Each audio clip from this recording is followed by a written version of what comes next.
Okay, welcome back to the Barely Holding On podcast. I'm Kierney. And I'm Ryan. Welcome back. Episode 2. Episode 2. How exciting. Okay.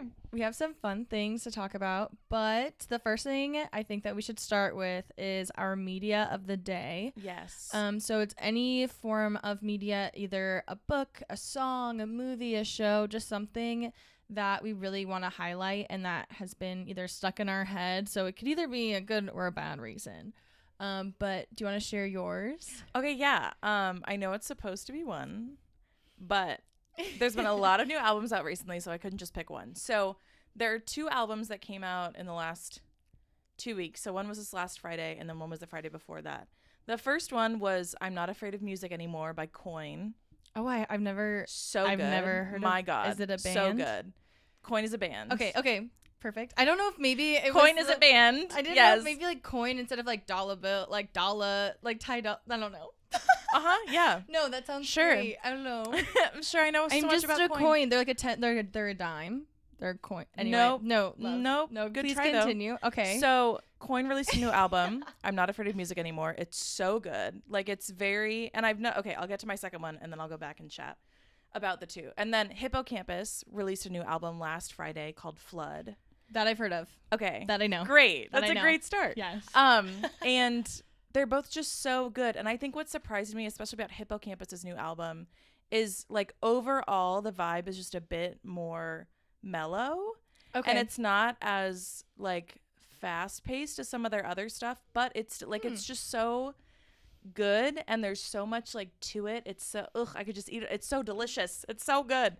Kind of getting you ready for fall, like a little bit slower. No, exactly. It feels like that. It feels like a long drive through like the mountains or something. Ooh, but like not in like a fucking not in like a folksy, you know, not that way. Oh, the other different way. Just kidding.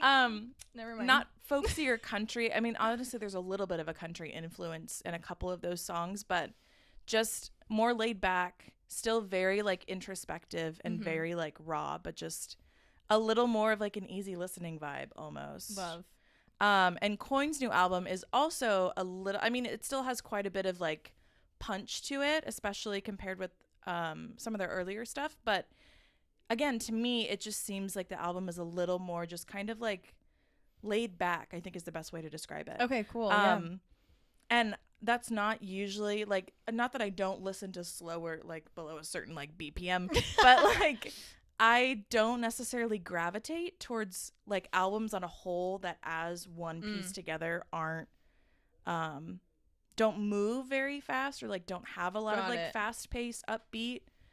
But again, and both of these albums have upbeat songs, more faster paced songs, but they're more on the mellow laid back side. Ooh. And I was surprised, but oh my gosh, they're so good. Coin's album has been on repeat for like a week and a half now, and again, Hippocampus's album just came out a few days ago, but already on repeat. Like they're so good, and it makes me very excited for like the rest of the year, transitioning into fall and winter and like all those things. No, that's Okay, so those were mine though, but I want to hear yours. What's yours? Okay, surprisingly, it's not a book right now. I'm having a little bit of a book crisis. Okay. Hold on. Want to get to the media of the day, but what do you mean a book crisis? So I'm in the middle of a series that is a monstrosity. As I quiver. Sorry, the way your voice just started shaking. No, it's kind God. of wrecking me. I'm on book 7 and I got 30% in and it's back here somewhere. It's over 1,000 pages long. Okay. But I'm 30% in and like I have Kindle blindness. That's one thing. But the thing is these characters can't catch a break. And they are slowly just digging themselves under my skin, but I'm getting depressed with them. So I took a little bit of a break. I started listening to this one series, which super, super good. I fell in love, right? The only problem is the second book came out in 2020. It's 2024. There is yet to be a third book. Oh, no. And people are saying that she's not making it. Or that she's only uploading it on her Patreon, which is fine, but like I'm gonna wait until it's fully out there before I subscribe. No offense, like I want to support authors and everything, but I need to like go through it and binge it.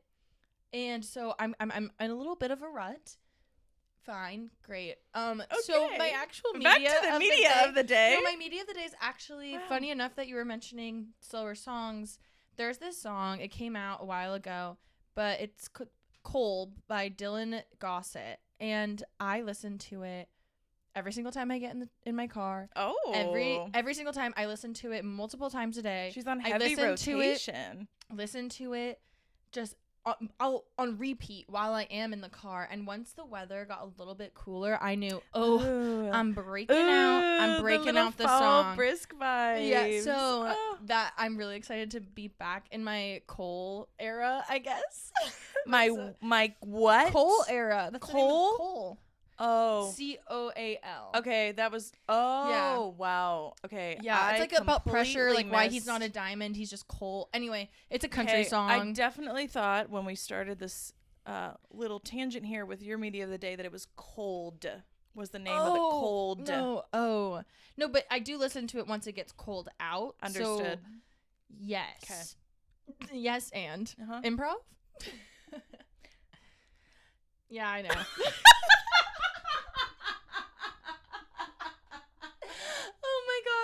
Oh, it was the laugh for me that really did me in. Okay, so for today, now that we've gotten media of the day out of the way. Ooh, okay. Oh, poet. Eminem over there. Oh, even better. Lord.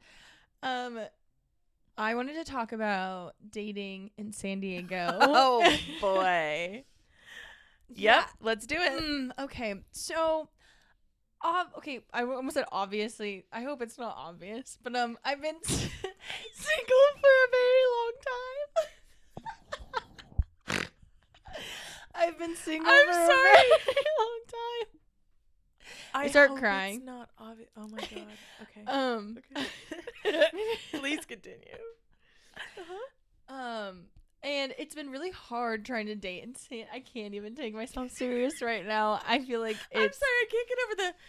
Well, obviously, God, I hope it's not obvious. And then just the... I've been single for a really long time. It's been a very long time. Okay. And obviously dating apps are not ideal for this period of time. For this the longevity. They don't have wait.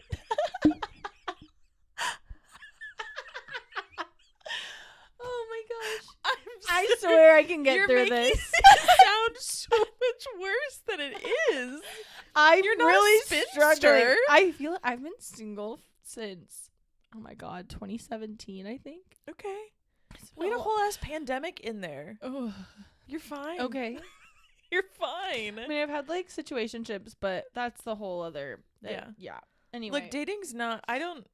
For context, for those of you who don't know, I've been in a relationship now for 6 years. Don't have to rub it in, but no, I'm really happy for you. No, please. Me talking about my struggles. I'm not rubbing it in. Just for context, but my point is that like, dating is not even when I was single. God, I sound fucking old saying that. But like back in my single when days. I was single. Oh really? Still going through it. No, please continue. Like, I'm so sorry. I'm really happy for you. I really am. It was it's not fun. Like there are here's the thing. There are a couple fun parts of dating, like meeting new people. Oh, fun fit, meh, whatever the fuck, okay? But like dating as a whole is not a fun fucking experience. No, it's a job interview, and you have to like dress nice. Yes, oh my god, yes. And it's so I understand. What do you do for a living? What are I your don't hobbies? fully I'm not gonna be here and be like I totally fucking because yeah, I have been in a relationship, but I understand that it's fucking shitty. And all of my friends that are single, especially this is just my brain, but I feel like after the pandemic, things got even worse in the dating scene, particularly here. I'm sure everywhere, also to an extent, but I feel like San Diego, there's been so many new people that have come in. Oh, yes, because everyone definitely fucking moved here when they went remote during the pandemic, which is not a bad thing. Like, live your dreams, whatever. I mean, other than the fact that we can't afford anything over here. Other than the fact that we don't have enough housing, but it's fine. We're not the most expensive city in the country. No, please keep coming here. We love it. Anyways, I'm going on a whole tangent, but my point is I have heard, and it seems as though dating has gotten a lot tougher, specifically in San Diego in the last handful of years. Definitely, yes. And I feel like with that, everyone moves here and they're like a kid in a candy store. It's something brand new. They don't want to settle down. So it's like the last thing on their mind. Meanwhile, been here my whole life. And I'm just like, look, I get it. I do stay home a lot to read. But now that I'm putting myself out there, I understand. You're never beating the allegations. No, okay. I understand that they're not going to break in. Dark romance. But they're not going to break it. No, I know. It is ruining a lot. No, we can't think that way. No, I don't. No. Okay. Okay. I know they're not gonna burst through the door. Whatever. I haven't going on dates again, but I feel like even then it works out for a little bit, and it just nothing's stuck. I mean, right now doing pretty good. I've gone on one date. Okay. I do like the guy. But it was recent. We need to hear recent. about it. It is recent. We want to hear about the date. We've gone on one date. I met him, funny enough, like forever and a half ago at a bar, and then we were still following each other on social media. And I was talking to my friend on the phone, and I'm like, I need to put myself out there again. I can't be afraid of meeting new people. Having social anxiety and trying to date on top of it already a struggle enough.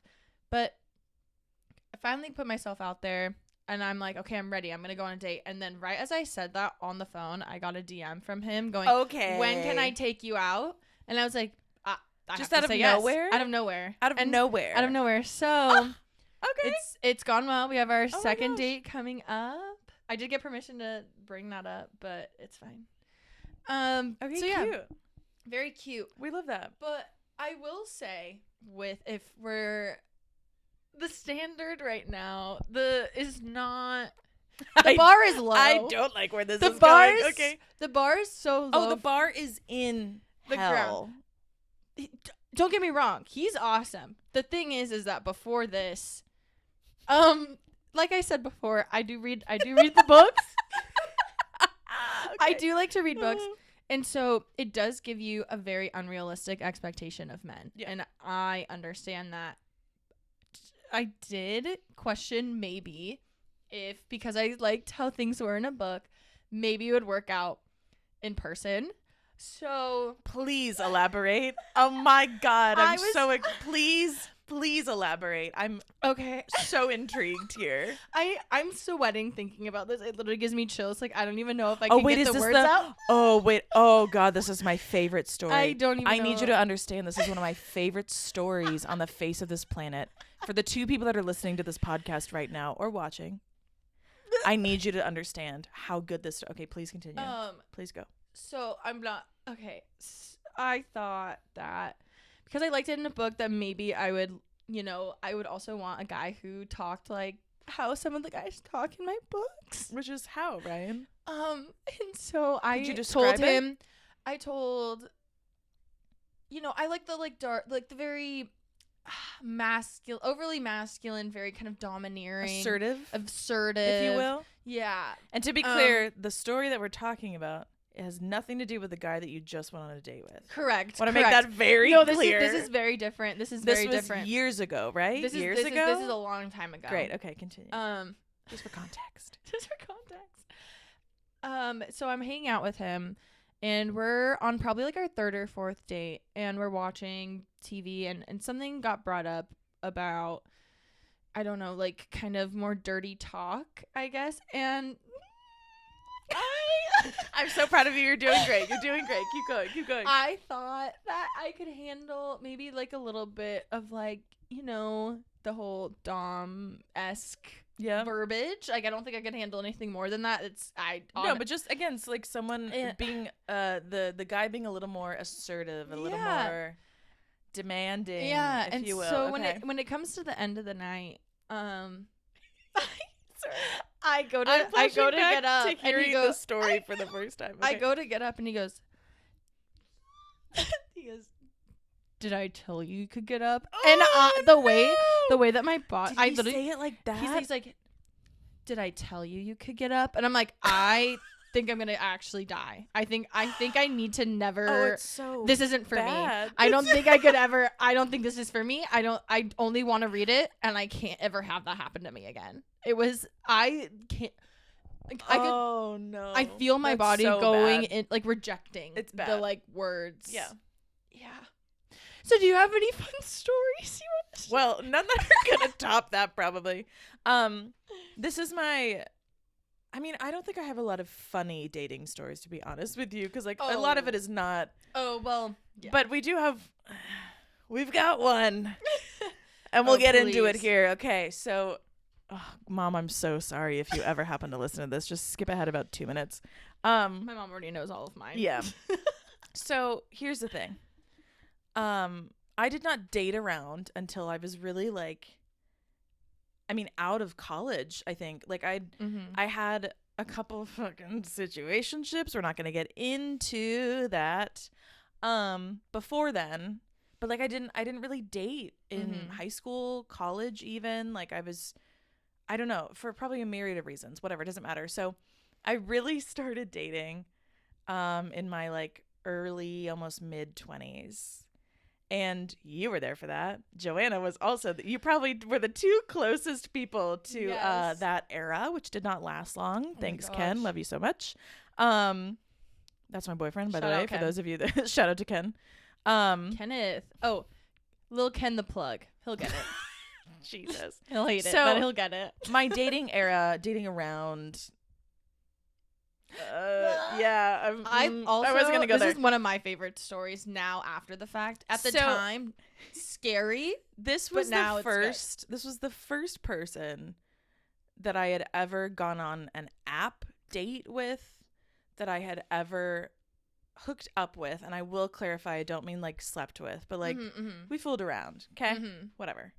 Had a couple whiskeys, whatever the fuck. So here's the thing, the mindset was I am dating around, not looking for a relationship, not looking for shit, okay? Just trying to see what this is like, putting myself out there, blah, blah, blah. So we like go back to his place, you know, like make out, whatever, fool around a little bit. And then I go to leave, okay? This man is butt-ass naked on his bed, all right? I get my clothes on.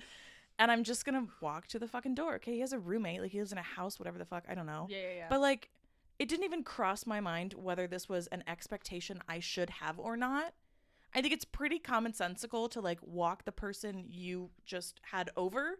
Yeah. No matter what you did, you had a person over, you walk into the door. That's it. Very simple.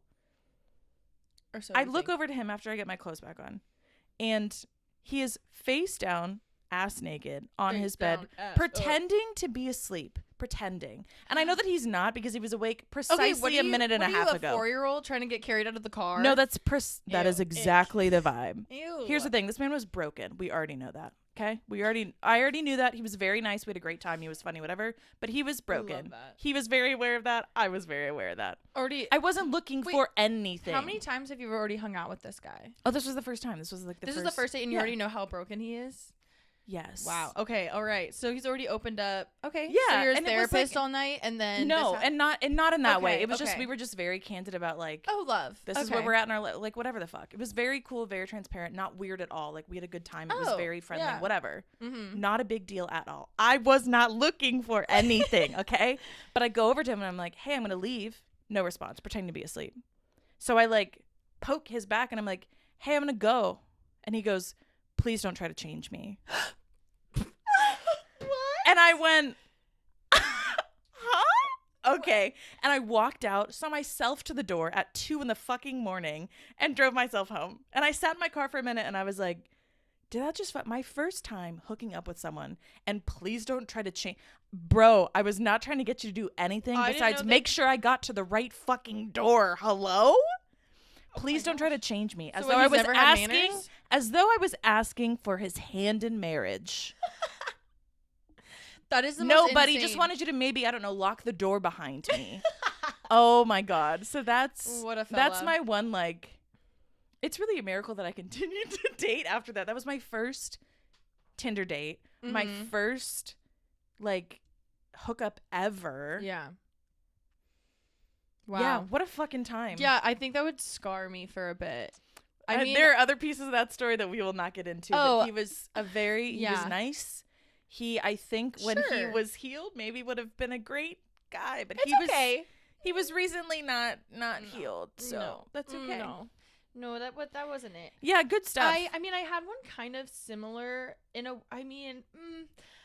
Oh? I'm still surprised that I am still trying for some of the things that have gone down in my dating experience. This is also, I'm sure it was like when I was using like Bumble or something like that. And shout out to Bumble. Sure. Oh, right. Got it. I forgot. You're right. Okay. Yeah. We'll allow it. Just wanted to fuck Tinder. Bumble's so different. Sorry. Oh my gosh. Bumble is so brat. Never mind. I hated that. So anyway, my dating story, this guy, so we go on a first date and he comes over to my house and I live with my family and he comes inside, which is already fine. You can come to the door. That's a nice enough, but also I don't know you. Do I know this one? I don't know. Okay. I don't know if you do. I'll buckle up. All right. So he comes inside, he brings flowers. And then he meets my parents, very respectful. And I would hope so if you're already going to be in my home. You invited yourself inside. So. And then all of a sudden he wanted to crack all my family's necks. He, no. Yeah. So he was going to. Wait. What? That's not where I thought this was going. I thought you were going to say, wanted to crack a beer with my dad. No. What the fuck? No, yeah, he wanted to Was he a chiropractic student? So he was. So I also don't want anyone touching me like that. Like, I don't know you. And my neck. No. And my neck. No, you're going to kill me. And I'm just sitting there watching my mom get her neck cracked by this stranger. And I'm just so like, sorry. I guess. I don't think I know this story because there's no way I would have forgotten about your new date cracking your mom's neck. Oh, yeah. Pre-date. Haven't even gone. We don't even know if it's going to go well. I don't even know this man's last name. So, and he's already he's just cracking necks. So I'm so sorry to your family. I'm so sorry. Okay. I have to send him the therapy bill afterwards.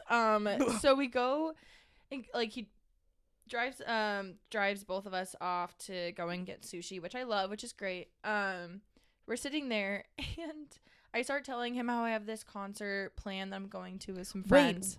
Wait, who is this? Doesn't even matter. You'll find out in a minute. Don't spoil anything. I'm sorry. I just got way too excited about trying to piece it together. Okay, sorry. Continue.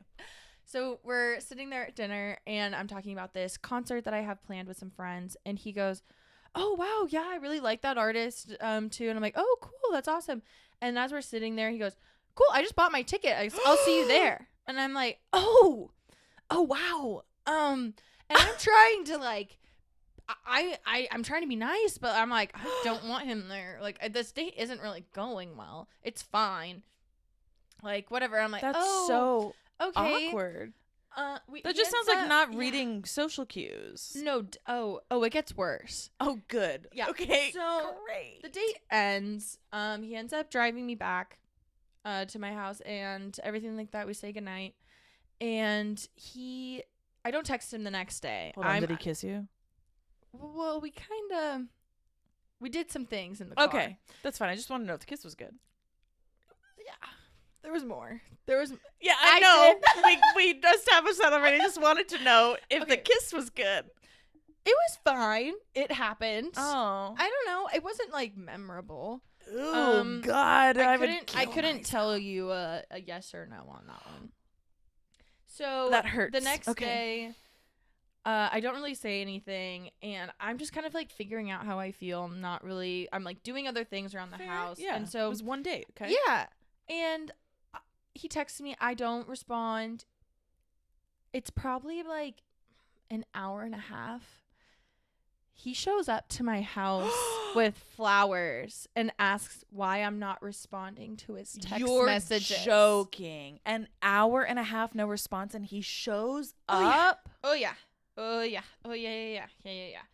So Oh, I hate this. then I'm also working for a sports team at the time, and he shows up to one of the games as well, wants to take a photo. I do because I'm a little weirded out, but I allow it. But because I'm like, I'm not going to just say no. It's also my job to take photos with people.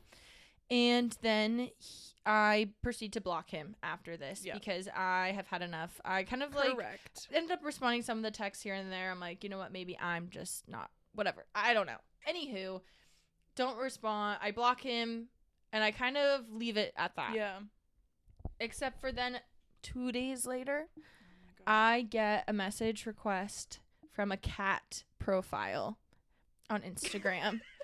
And I'm sorry. This man has literally said, hey, I know that you blocked me on my other account, but I really wanted to talk to you. So this is my cat's Instagram. I just wanted to have a chat. And I'm like, this man's gonna kill me. Like, this is awful. Unreal. I mean, it really is like we're in like stalker territory. Oh, 100%. 100%. I mean, him showing up to your house when you didn't respond for an hour and a half is stalker territory. Oh, awful. Yeah. What the fuck? So I don't see him. I don't think I responded. I hope I didn't respond. If I did, I probably just shut it down, but I don't remember if I gave him the time of day. I'm silent because I'm bewildered. Like, I don't know what I would do in this situation. I then don't see this man for like 6 months because, like, thank God. Like, wait, what happened to the concert? Oh, I don't know. I didn't see him. I didn't. God. Oh my God. I was terrified I was going to run into him, but I just never ended up seeing him. So I don't think that he ended up going. Okay. I hope not. Or if he did, he went by himself or found someone else to go with. Oof. So I don't see him for like about 6 months, and I go to the bar and I see him, and I make eye contact with him, and I just start laughing. I had like, my body had this physical reaction of how uncomfortable is this. I was so uncomfortable. I didn't know what to do that I just started laughing in this man's face, and he was like, and just started stammering in front of me, and I'm like, I couldn't help it. I felt so bad, but I literally was like, I need to go. Like, I can't do this. So yeah, I love dating in San Diego. What an end cap. Yeah. Yeah. It's not fun out here. Oh my God, I don't even know what to say. That's just oh, wow. It's hard out here for a playa. Yeah. Out here for That's awful. And it's like, I mean, we're not even getting it. Let's try that again. Hello? Oh. We're not even going to get into the idea that, like, men think that we owe them our time or whatever the fuck. I mean, it's a whole other conversation. But I just can't imagine being that guy. And I mean, like, every step of the way with that story, I'm going to go crack someone's neck that I just met. That's fucking wild. I forgot to mention, he didn't even pass his test to be a chiropractor because he cheated. Did he cheated on a test before? He told me or after on the date that he never actually passed. And that's what it was. He never actually became a chiropractor because he cheated. Yeah. Mm-hmm. Yep. So he cheated. He just likes cracking necks for fun. On the test that would make him a chiropractor. Able to become a chiropractor. Correct. There's a license involved. I'm sure there is. And then proceeded to continue to crack people's bodies for fun. Yep. Mm-hmm. I think he might be like borderline serial killer, to be quite honest with you. Mm. Yeah. Oh yeah. Oh my God. I'm like dissociating because I always think that it's even know how to respond to that. I mean, it like some of it is funny, but it's also low key terrifying. I do realize that half my stories will end up be laced in trauma, but Ryan's like, isn't it funny? And I'm like, are you okay? What do you mean? I survived. Yeah. Yeah, we don't even need to talk about the actual restraining order that I do have. Yeah, we're it's still active, right? Like, we're good. Oh yeah, no, we're good. We're good. Thank God. Oh yeah, we're good. And by we, I mean you. Yeah. But I'm also, No, it's good. Concerned. Great stuff. Wow. What else were we even gonna talk about? I don't know where to go from there. I don't know either. Oh, just that I'm moving. I mean, God, what a silly fucking, who gives a shit? But yeah, I moved this weekend. Woo! Yay! Yeah, that's why we have a completely different backdrop this time. And the next episode, we'll probably also have another different backdrop, but hopefully that will be kind of consistent. I moved. I don't have a roommate anymore, which is very exciting. I'm very excited to live on my own for the first time ever. Oh my gosh. And I was just talking to Ken about it like yesterday or day before. I mean, obviously I've been waiting for this for a while. I've been planning for a few months that I was going to move out and have my own place, and you know, just depending on how big it would be and how much money am I going to fucking spend, because San Diego housing prices. A moment of silence. Just kidding. But the point is, I was ready. I was so full. I knew I was so proud of you. You were going to be silent. Okay. Whoa, was she silent or was she silenced? Okay, that's the real question. Typically, when we have to do like a moment where we have to be quiet and still, know. It doesn't work really well for you, which is fine. No, I'm a giggly It's the ADHD. So I was reflecting on this, and I was talking to Ken about it the other day, and it's obviously I like know this, but the realization of just like, wow, this is the first time in my whole life, where I have my own space. Like just complete ownership. No, that's really cool. I'm so excited for more you. than just my bedroom and a bath. Like it just, the whole home is mine, and it's just me. I live there. It is there for me to live in, and it's just crazy. Like I'm so excited, and we're gonna make the finances work a little bit there. It's I mean, just a lot more living on your own. Obviously, that's a very common sense thing to know. Clearly. But it's so worth it, and I'm so excited, and it's been a crazy few days, and I'm so fucking tired moving and cleaning and moving and cleaning and moving and cleaning, but it's gonna be so worth it, and I'm just really happy. I found kind of exactly what I wanted in the place that I was looking for, and now I live there, and that's cool. So exciting. And so. It's so exciting. I'm so excited to see what you do with it, and you finally have that full control of your home being a reflection of yourself. Exactly. And I think that is going to be so cool to see, and it change over time, and going from this first place by yourself to then future homes and like it and everything like that. Like, oh, it's so cool. Like you're on the journey, like you're getting there. I'm so excited for that part. I know it's and you know, like Ken and I will live together pretty soon probably. And I mean, even just that, like, I'm just so excited for like, this is my own space, but it's also finally space for us to just like as Ken said, no qualifiers. We just have our space. Yeah. And it's my space, but it's our space, but it's no one else's. And that's the point, is like, it's nobody else's. And it's so, it feels so refreshing. I'm very excited. All right. Well, that was a really fun second episode. Yeah, and next one will probably be filmed at my new place. So I know. Ooh, I'm really excited. We just need to decorate the wall that'll be behind us, but it's fine. It'll be good. It'll be great. All right. Well, we'll see you next time. See you next time. Okay. Bye, guys.